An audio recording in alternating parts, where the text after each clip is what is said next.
Welcome to Dunwise Perspectives, a podcast about stories of resilience and shifting mindsets. I'm your host, Doris Dunn.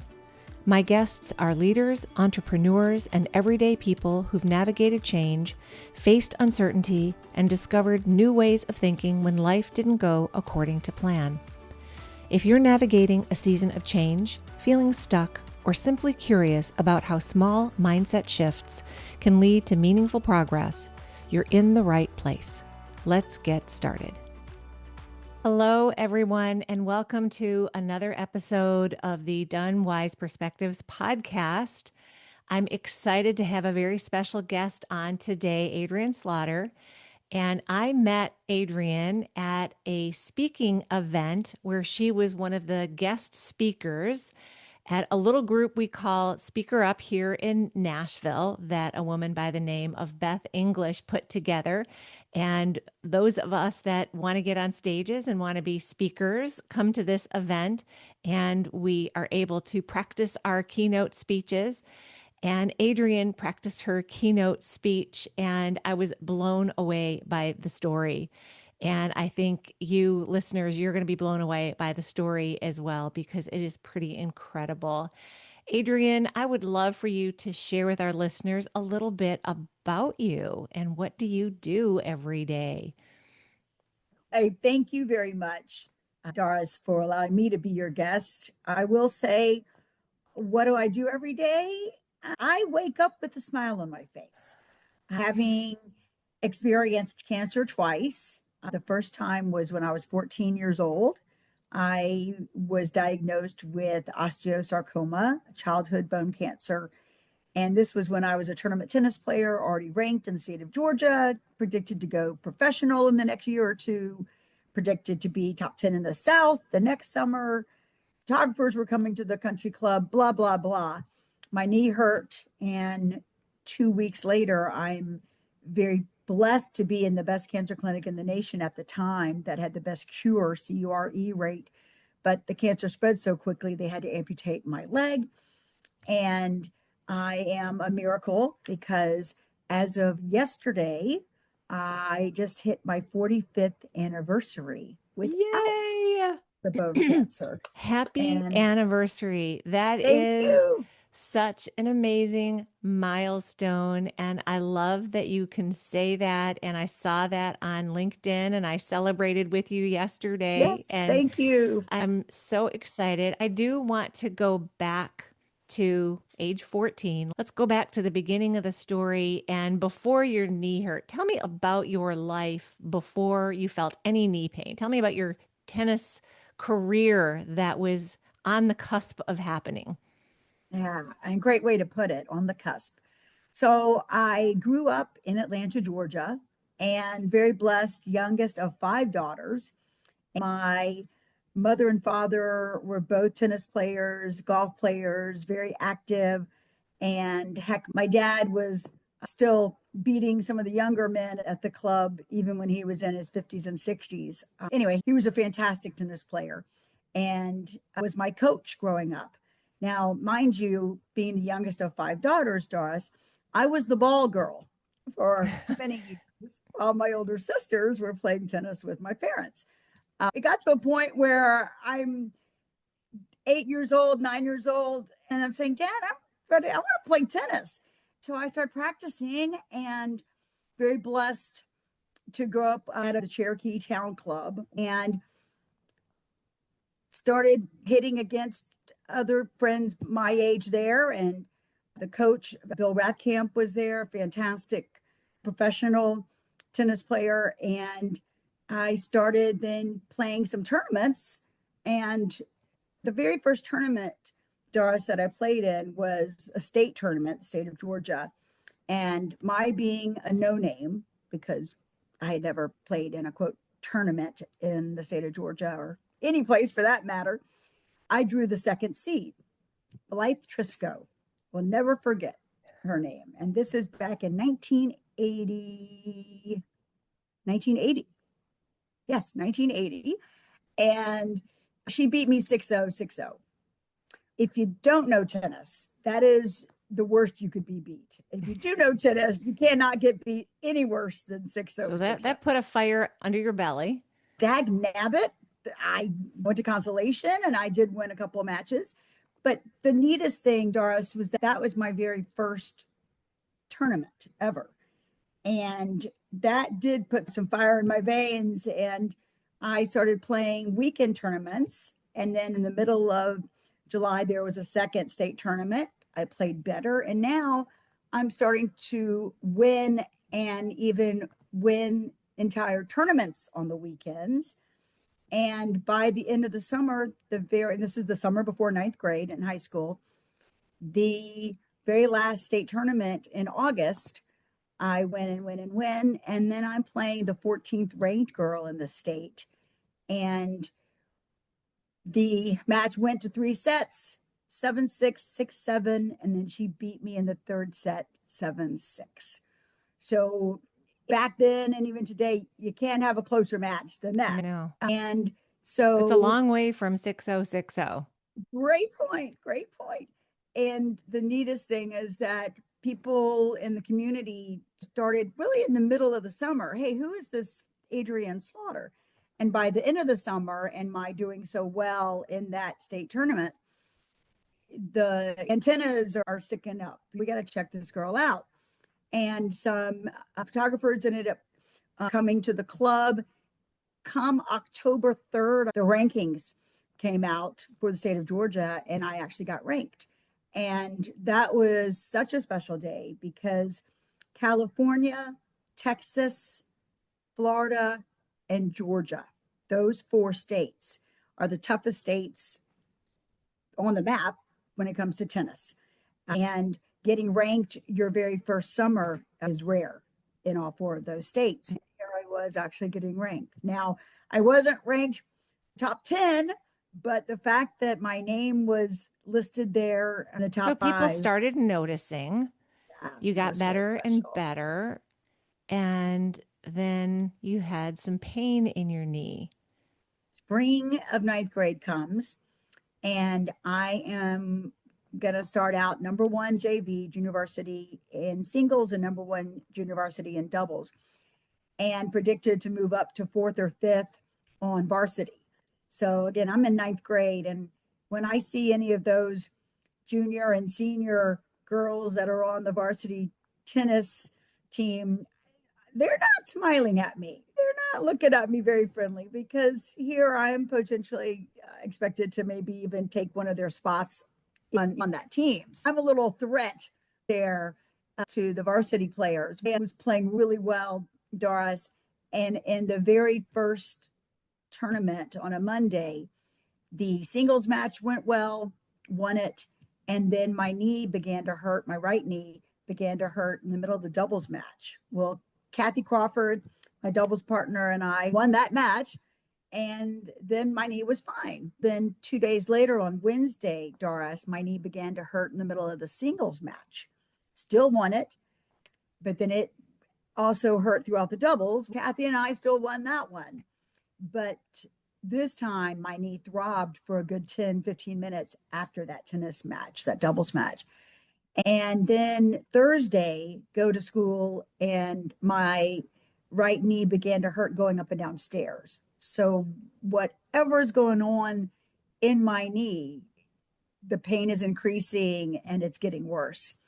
So my mother called a really good friend of the family's, who was orthopedic for a big professional football team at the time. Same church, same club, Dr. F. James Funk, and I told him what was happening. And he had a 30-day wait, Doris, because of spring training with the NFL. He squeezed me in the next day. Thank God. So Friday afternoon comes, leave school a little early. Mom and I go to see him, and he looks at my knee and says, "Adrienne, did you notice this lump?" And I looked down. I said, "What lump?" Sure enough, there now was a lump on my knee bone. He took x-rays, and little did I know, Doris, but he told my mother outside of the door there in the offices, he said, "Joyce, I think it's a tumor."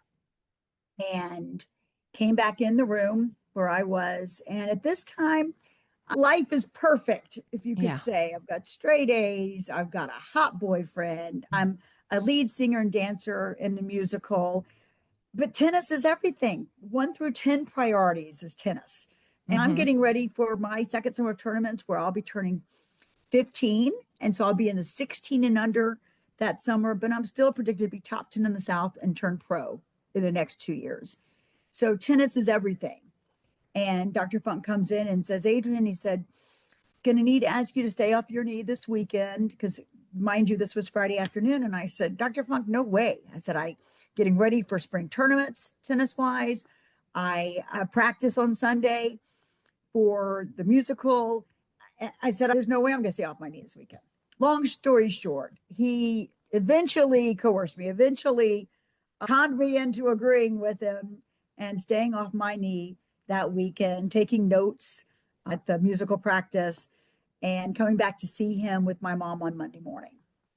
So we did that. And I was given a bone scan.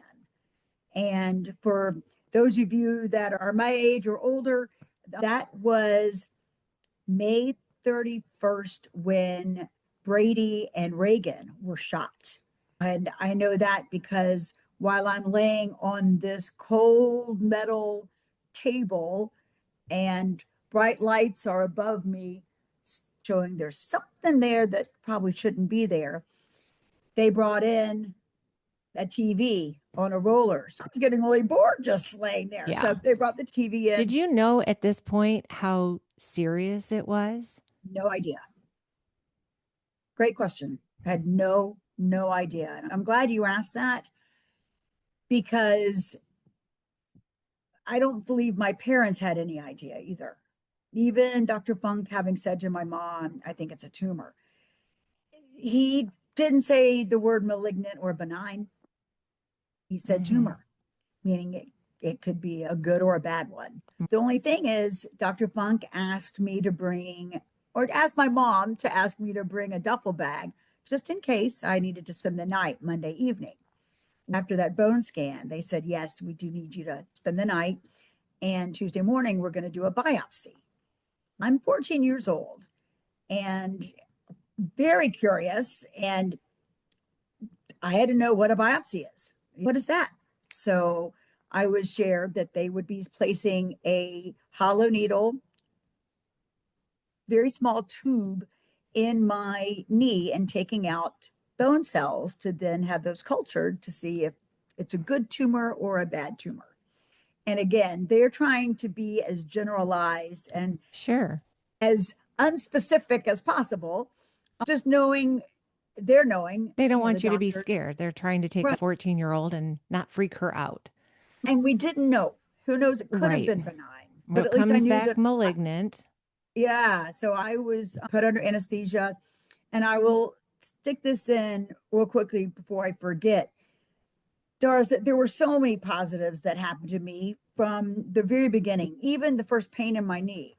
I won that freaking tennis match. I won not knowing that would be my very last competitive match with my leg and really competitive. You retired on top.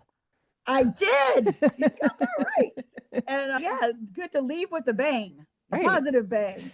When I awakened from that biopsy, I'm in a heck of a lot of pain because they took bone cells out. And who is above me but a pink lady? And I don't know if everyone knows the definition of a pink lady, but it's a retired lady that's probably wearing pink or whatnot who volunteers at the hospital. And so I'm in the recovery room, and there is Mrs. Godwin. And I will never forget looking up and hurting. My knee hurt, but there's Mrs. Godwin. And that was a blessing. And that was one of the many blessings that happened in my experience.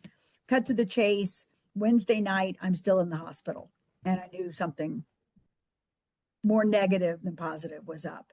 And my mom and dad were called to have a meeting with Dr. Funk. And when they returned, my mom, who was really the pillar of the family, walks in, and then my dad has tears in his eyes. And mom sits down on the side of the bed and says, Adrienne, it's a tumor. And 14 years old, just a couple of weeks away from turning 15, I knew that was bad, really bad. And that night we were able to choose the cancer clinic to go to because Dr. Funk had shared with my parents that time was of the essence.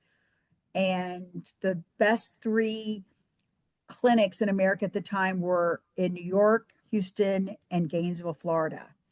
And the one in Gainesville, Florida, Shands, and it was referred to as Shands Teaching Hospital then, actually had Dr. Springfield as the head surgeon. And talking about small worlds, Dr. Funk and Dr. Springfield went to med school together. So they knew each other. And of course, not just from med school, but the best doctors in the nation, both of which Dr. Funk and Dr. Springfield were two of, they know each other. It's a very special group, those in the medical profession. And also the fact that Gainesville, Florida was about 6 or 7 hours south, it's a heck of a lot better than hopping on a plane and having to fly somewhere. So Thursday morning, mom, dad, and I are driving down to Gainesville and to meet with the head surgeon on Friday. I have a choice of surgery because the tumor was located specifically in the knee bone. It had not spread. After Dr. Springfield told me specifics, you have osteosarcoma, it is childhood bone cancer. You may have a choice of surgery. We're going to do some tests this afternoon. And if you do, we suggest amputation. He kept on saying the word amputation, Doris. But at the time, there were three other surgeries: human knee transplant, artificial knee transplant, or then a new surgery. And we're looking back now, it's 1981, when they would place a rod from mid-thigh to mid-shin after they removed that knee bone, and I could go back for plastic surgery. After Dr. Springfield says everything, he asks if I have any questions. I'm sitting in that chair, listening, learning, trying to grasp and swallow everything I'm hearing. And what was I going to ask? Wasn't anything about life or death. I'm 14 years old. I'm thinking about tennis. Yeah. And so I asked him, will I play tennis again? And Dr. Springfield said no. And I learned afterwards the reason he said no is because they did not think I would live long enough to ever play tennis again. Oh my gosh. And so I started bawling, crying. I lost it, as they say. But what was so special about that, Doris, is that being wheeled in that wheelchair down the hallway, up the elevator to my hospital room, I made the decision, I'm going to prove him wrong. Through those tears, I decided, he says I'm not going to play tennis again. We'll see about that. Did And you I tell did. anyone that, or was that just inside your head? Oh, I did tell them that after I did play tennis. It wasn't a negative, I'm going to prove him wrong in any sense. It was a positive, as I'm going to make him smile because I'm going to prove him wrong. I'm going to get back on the tennis court. I'm going to make mom and dad smile. I'm going to make Dr. Springfield smile. I'm going to make everyone smile. I'm going to prove to myself and them, but number one, to me, with my self-confidence, that I can do it. So Monday you had surgery, and obviously we know the And story that you do lose your leg. yeah, it's been 6 inches And over the weekend. yeah, But you down, another positive, Doris, 6 inches down my leg rather than up. I yeah, mean, little things, that's actually huge, that is huge. big thing. So again, and that's just one of the many positives. And I love that you are so positive. There are a lot of people that it would have destroyed their lives and they might never have smiled again. So you had cancer. You said you had cancer twice. We can maybe get into that in a minute, but you just celebrated your 45-year anniversary of being cancer free.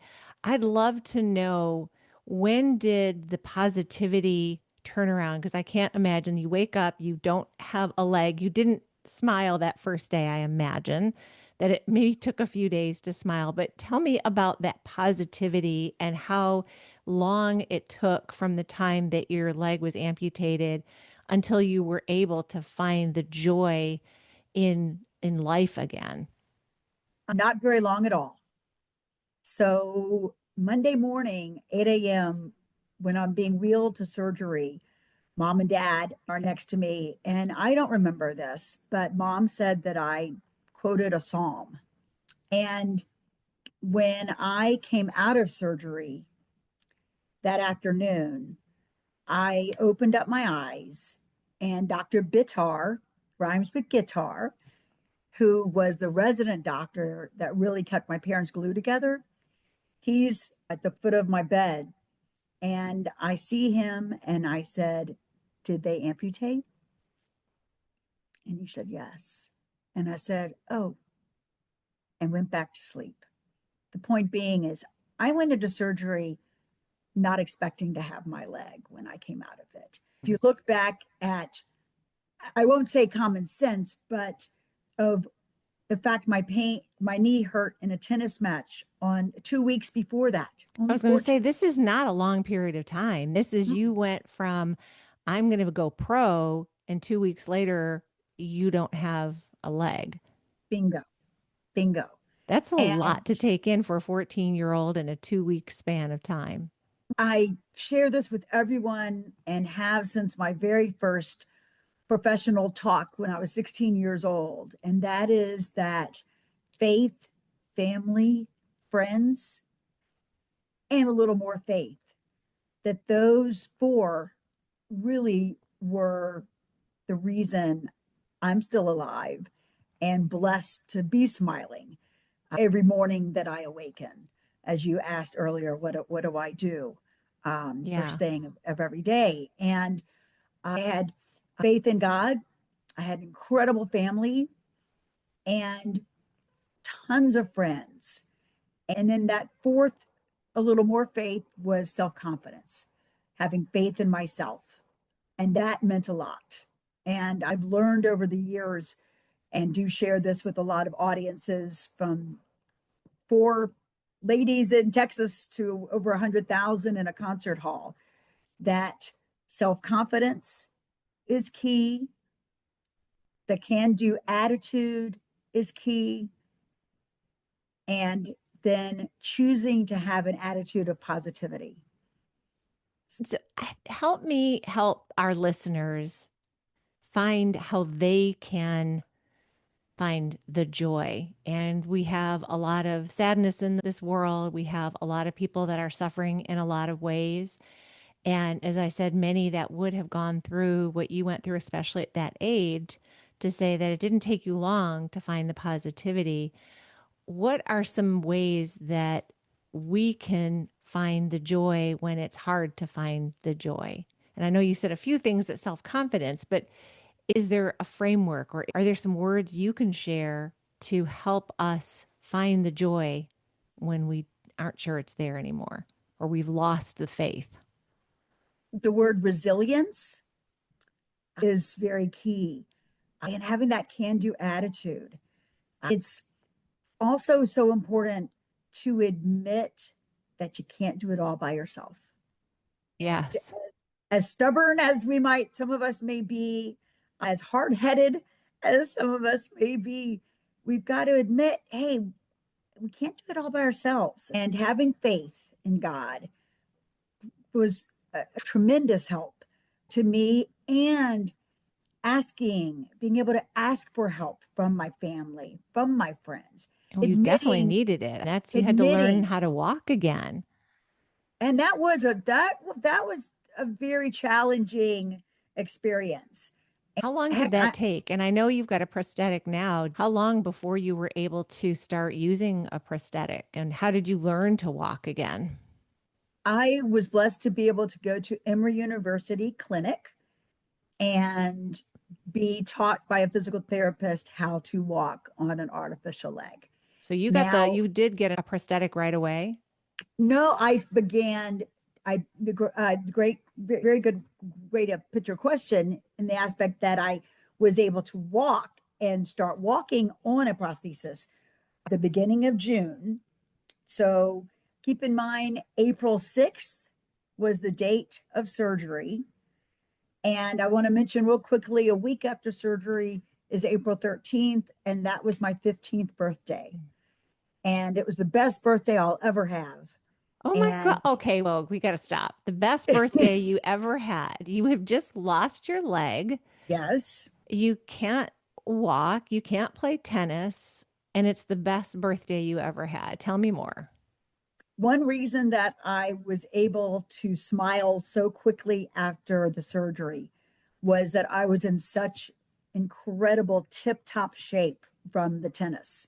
Mhm. So Monday was surgery. I was able to start physical therapy on Wednesday. Oh, And wow. that's very fast after you have a leg amputated Mhm. above the knee. I'll mention one more thing that was key is that on Tuesday, the day after surgery, a lady walked in to my hospital room, and this was actually a nursing student at the University of Florida. And I had been told by Dr. Springfield and Dr. Batar that there was a nursing student who had experienced what I was experiencing 5 years ago. So here walks in this beautiful nursing student with long hair. I knew that she had chemotherapy and lost her hair, and yet her hair was beautiful. She did not limp. And sure enough, she sat down and it was Noel Fedora. So one day after losing my leg to bone cancer, here is this lady who is in her 20s and someone I could look at and say, I can be her in 5 years. And having a role model such as that was key. I go Role back to model. the birthday, your best birthday ever. Tell me why it was your best birthday ever. 14 years old, turning 15, losing your leg to bone cancer. And again, this is above the knee. You don't know anyone else who has experienced that. You really feel alone. You feel like you're the only one that's happening to. And there's that feeling or that worry about being accepted without a leg. That's something so rare. And unfortunately, today, there are not a lot of kids that survive osteosarcoma. And I am a miracle, quote unquote, and very blessed to be called that. And that next Monday, my boyfriend, Lee Hollingsworth, and my best guy friend, Todd Stratton, with one of my sisters, Elaine, came down on a private plane from Atlanta. My parents' best friends, the Lathams, the minister and his wife from our church came down from Atlanta. Three good looking fraternity boys from University of Florida brought me a birthday cake, and she stars looking back on it. At that point, they were cute. And I remember what they looked like. They were hot. You Like had they a were big the old my party, so you were still in the hospital. I was, but they were adorable. And I had too many flowers to go in my room. They were already going down the hallway. There was so much support. And pictures that I have, little Polaroid pictures that were taken of me with mom and dad in the pictures. I'm always on the phone getting such support. And unfortunately, my mom and dad look awful because they knew the real scoop. I just knew that I wanted to get back on that tennis court. And the sooner So I, it was your gumption. You had yeah, this fight big time. that you weren't going to let go of this fight and this Mm, desire, this resilience that you had, and you had a right. belief that carried you through. That's And the amazing. fact that Lee, my boyfriend, and Todd, who are also 14, 15, they accepted me without a leg. That I must say, that's what made that birthday the best Oh. because that was so important to me and really mattered. You mentioned that you were 16 when you gave your first public speech about your situation. Yes, How ma'am. was that something, was that a high school speech class or was that a big giant auditorium? Tell me about that. I love answering your question. I began volunteering for the American Cancer Society in the spring of 10th grade. And at this time in Atlanta, Georgia, United Way was the big umbrella, and American Cancer Society had become one of those groups beneath that big One of umbrella, their United recipients. Way. Yep. And United Way grabbed me and asked me to speak to the Atlanta Rotary Club. And this was in August, the August between 10th and 11th grade. And that was to hundreds of key executives in the Southeast, from senior vice presidents of Coca-Cola USA to the president of General Electric to the bigwigs, I guess you could say. I was a guest with two other newscasters, and really neat because here I am, 16, and these famous people that we see on TV every day in Atlanta, they're not the keynotes.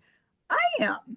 So, yes, that did make me a little more nervous, but I had my little index cards, and I stood up because at this point I did have a prosthesis, was walking on a prosthesis, and I shared the story about Adrienne and tennis and faith, family, friends, and more faith, and So how that's that your helped me. framework, the your four F's. That it feels like there's your framework. And That's began a 40 plus year career in public speaking about your journey and the four F's. the particular point of my talk was to get them, all these in the audience, to donate more and share the need for their generosity. And I did make a big point that everyone, every kid who gets osteosarcoma doesn't necessarily have parents that have insurance. They don't necessarily have a fantastic role model like Noelle Fedora to come into their hospital a day after surgery. They don't necessarily have the strong family that I was blessed with. And again, the fact that my parents had insurance. So the generosity of those Atlanta Rotary Club members was really needed and still is today. Again, I was so blessed and really appreciate the little things so Mhm. much, especially having met a lot of kids go through my experience and unfortunately not be alive today. I was just very blessed. And I do want to mention the word role model again. So, those of you that go through an extreme challenge, heck, I still go through challenges, major challenges. We We all all do. will, We all without our do. We all will. Yes. having role models and admitting that, hey, you need to ask for help. Those two are also very key Were you, suggestions. tell me about the role model that you became for other kids as a result of this? Seeing Noelle Fedora a day after surgery and looking at her and saying, my hair can go back that beautiful. I'll be able to walk that well on a prosthesis. I decided I wanted to be a Noelle in 5 years and then do unto others as she had done unto me. And And did so you? I sure did. So throughout high school, I actually was flown around the Southeast in high school and in college. United Way flew me down a few times from the University of Florida. Coca-Cola Company actually flew me down to Atlanta to speak to executives, once with Isaiah Thomas, very well known, Mm. previous Oh, Detroit I'm from Piston. Detroit, so I know That's, Isaiah Thomas. oh, I Yes. didn't remember that. He and I spoke together. I'm still supposed to give him a tennis lesson. He's still supposed to give me a basketball lesson. So we There's still still got to time. get that done, Isaiah Thomas. Let's get that on the Uh, calendar. that's right. But I went around to hospitals locally, to Scottish Rite Hospital, to Piedmont, to Northside, to West Paces Ferry Road, to a lot of the hospitals around Atlanta, and saw kids that had cancer or even motorcycle accident Mm, amputees. So being able to prove to them and say, hey, look at me. If I can do it, you can do it. yeah. And that gave them a lot more faith. And I feel like I really was a positive role model for them to look up to and say, hey, as I could say that about Noelle, they could say it about Adrienne. I can Yeah. achieve what she has. I'll be able to play tennis again, or I'll be able to dance again. We talked earlier that you just celebrated 45 years cancer free. How has your message changed, if it has, over these past 45 years? And I know that you wake up positive with a smile every day, but has the message that you share changed in terms of helping people, in terms of being a role model or helping people overcome these challenges? You bring up a great point, Doris, because in high school, even at the age of 17, 18, 19, even low 20s, you're thinking about, yes, your future. But when I was 14 and when I went into that surgery, I had chosen with mom and dad an agreement to have the rod placed from mid thigh to mid shin. I wouldn't be able to ride on roller coasters. So think of the mind frame as a teenager, getting older, and then say in my mid 20s and above, I really then realized the seriousness of walking on a prosthesis and how adults have completely different priorities than us teenagers do. My priority as a teenager was to walk as quickly as I could on the prosthesis, because the sooner I could walk, the sooner I'd be on that tennis court. Yeah. I wasn't thinking about life or death. I wasn't thinking about my physical appearance, just being a lady and being slender, or just the things that adults think about. It's two So, how did that worlds. change in your 20s, 30s, 40s, beyond? How did that evolve over the decades? Yeah. It evolved in a very positive way of my learning more and more about what I can achieve. Not just the tennis court, but dancing in the carnival in Rio de Janeiro, taking my prosthesis off and swimming in the ocean, rock climbing. I started skiing on one leg. I ended up actually even moving to Aspen, Colorado in my late 20s, early 30s, and skiing, and even being invited to the Paralympics in Salt Lake City. So the older I got, the more I wanted to achieve, the more I wanted to challenge myself. Yeah. And And you never found yourself depressed or sad about the situation. You just had a smile on your face basically from day one. I still have friends that ask me to be mean, or would you please make yourself frown sometime, darn it. I don't think And you can.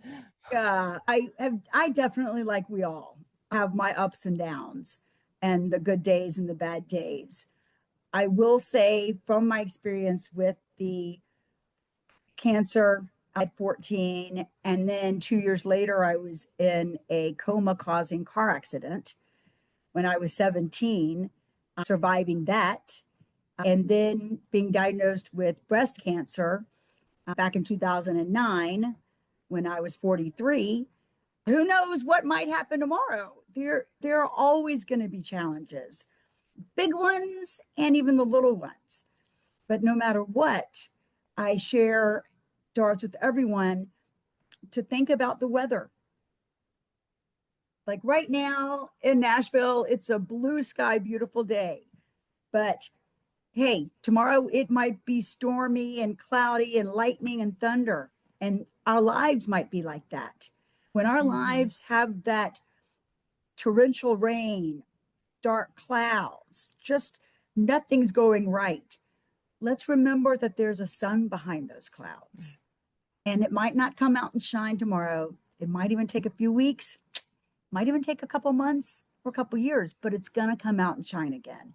Have that faith, have that hope, believe in yourself, and remember that sun is going to come out and shine again in your life.